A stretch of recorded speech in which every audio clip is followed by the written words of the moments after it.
Ukam, to'xalxona qanaqa ekan? Bitta o'dziv. Interyerga ham gap yo'q. Interyer, komfort, funksiya yorgan lekin gap yo'q. Qaranglar, mana bu salfetka. Salfetkani olgan. Qani ishlatyapsan, olib ishlat. Ishlat bo'lgandan keyin endi tashlayver. Mana ko'ryapsizlar, komfortda. Mana podsetkalarga qaranglar. Mana buni hammasini bitta liniya bo'lib taxlab qo'yishganini qaranglar. Zabardast baqot qilib qo'yishgan. Interyerga alohida respekt. Germetichniy fugalar qilib qo'yishibdi.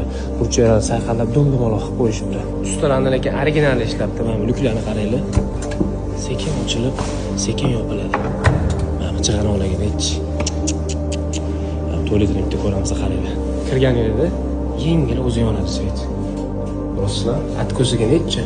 Nevidimiy ishinglar, atko'ziga toshdan zabardast qo'yishibdi. Mana shu masjidga o'zini hissasini qo'shganlardan Alloh rozi bo'lsin. Odamni bahri dili yayraydi, deyvorku. Videoni tanishingizga jo'natib qo'ying. U ham ko'rib bir maza qilsin.